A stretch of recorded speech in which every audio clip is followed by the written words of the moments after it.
Well guys, I never really thought I was gonna be making this video. Maybe I was just being naive, but I honestly thought that once you admit to the entire internet that you were having inappropriate conversations with a teenager as a fully grown man who's married with children, that your career is kinda done for. But unfortunately, as we have seen over the last couple of days, that is not the case because as a collective society, we have all gone fucking insane and literally everything has to be political now. It's awesome. Now, if you have no idea what I'm referring to, I'll stop being so cryptic. As many of you probably heard about, a little over a month ago at this point, the very popular streamer DrDisrespect admitted to the internet that the reason for his controversial Twitch ban was because he was messaging a teenager on the platform. This was not a he said, she said situation. He admitted to all of this, even going as far to admitting that the conversations got inappropriate. Going forward, I'm going to assume that if you clicked on this video, you have a basic understanding of what went down. If you don't, and you want to learn, I know a guy who has a video that went pretty in-depth on the topic. That'll be in the top right corner if you want to check that out. But from here on out, I'm going to be assuming that you are familiar with the situation, which would mean you know that when this happened, it was a pretty big deal. It was a trending topic for days on basically every single social media platform. It's one of the few influencer stories that managed to make it to real news stations. It was a huge deal. The guy was getting a ton of backlash and also quite a bit of support, but it was mostly negative, I feel, when this stuff was first hitting the news, and I feel like it kind of stayed that way until this whole Ava Chris Tyson situation started to get out. Now, if you don't know what I mean when I say that, basically, all you really need to know is that a member of the Mr. Beast team, who happens to be transgender, was outed for doing something similar to DrDisrespect, alongside other things that are arguably worse. This, in my opinion, is essentially what allowed DrDisrespect to do what he did 2 days ago, which was return to the internet after about a month-long hiatus through a Twitter post which implies that he is playing chess while the internet is playing checkers. Now, this is what I want to focus on for the majority of this video, but first, I want to address what I just said. If you heard what I just said and you are completely clueless as to why some random YouTuber being outed for a similar thing would change anything about this DrDisrespect situation, good for you. And I'm not saying that sarcastically. You are a person who has not been corrupted by the dog shit that is the internet in 2024. But I'll try to explain it as briefly as I can. Basically, when this whole Ava Chris Tyson situation was unfolding, a lot of big names on the internet were being accused of not talking about this situation because Ava Chris Tyson is a trans individual. I think the most notable, the two I saw the most of this surrounding, were Critical and Valkyrie. People were up in arms saying that these two and many other people were shitting on DrDisrespect, and now they're silent about Ava. And of course, since everything has to be political in 2024, these people were being accused of not talking about Ava because of them being trans. Now, is this true or is this not true? How the fuck would anybody know? I think it's crazy for people to act like they know that's what was going on. Now, I will say that I do feel like I noticed a difference in the reception of this information when it came to DrDisrespect versus Ava Chris Tyson. Do I think this difference was because Ava's trans? No, not really. I think it's because in the DrDisrespect situation, he came out and said, yeah,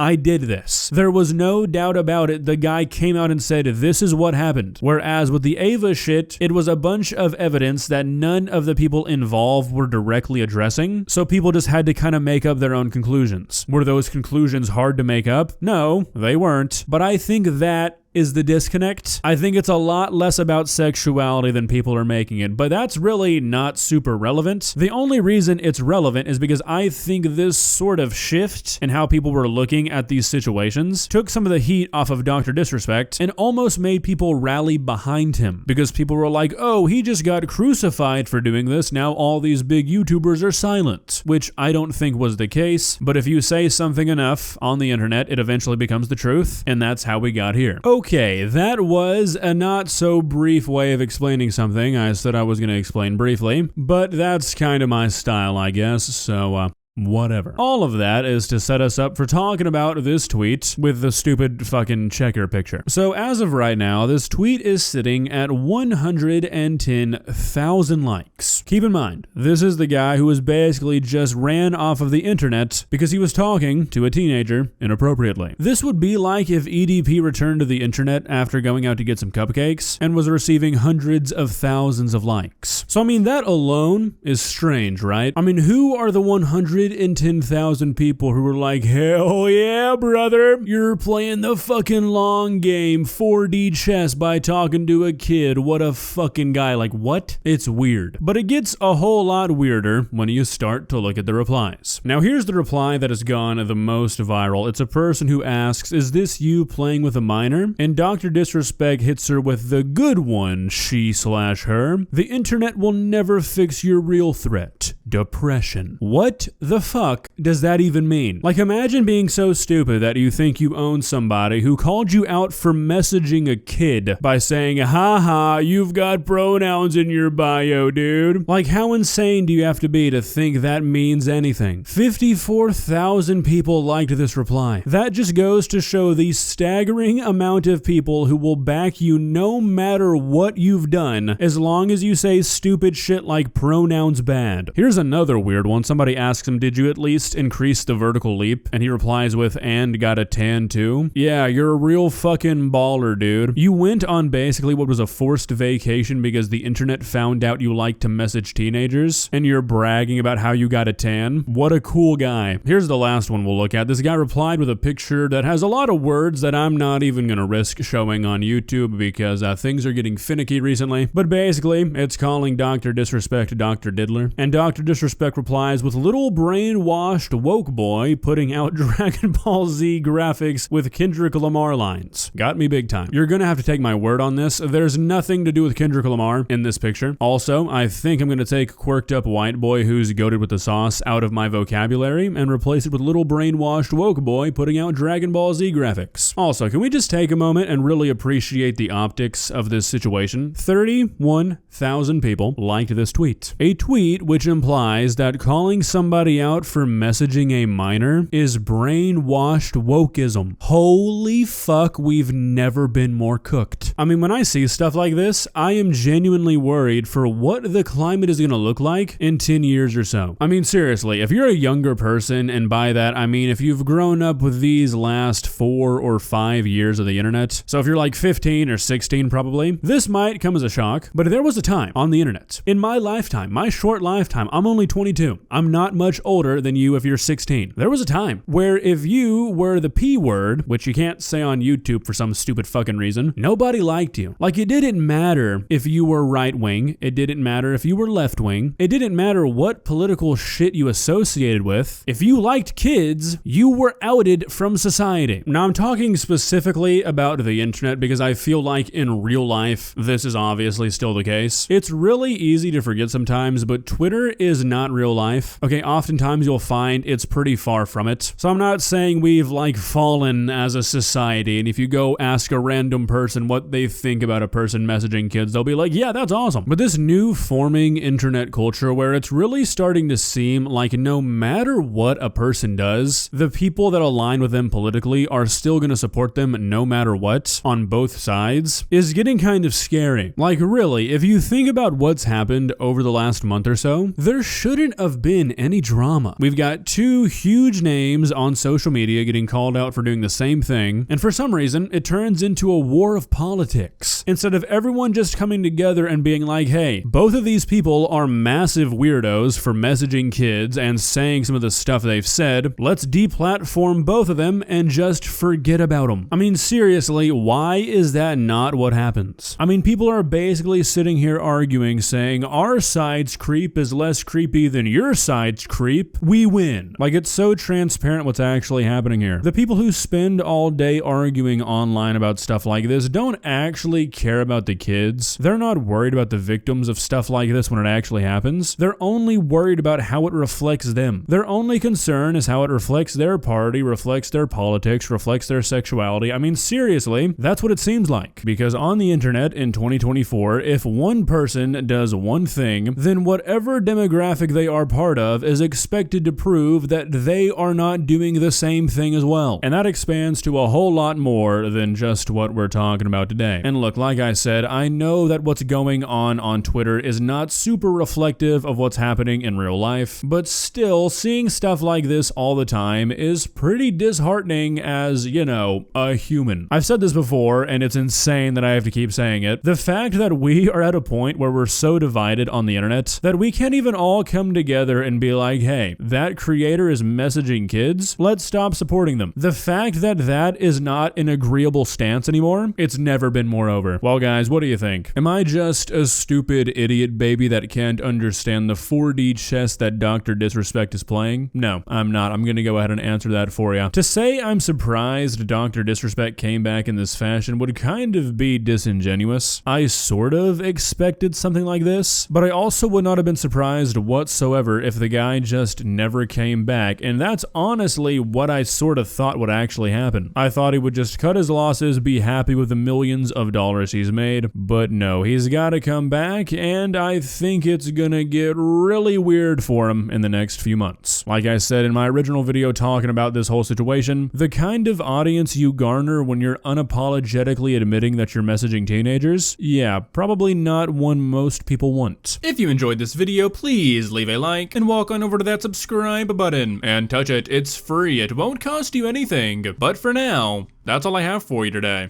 Bye.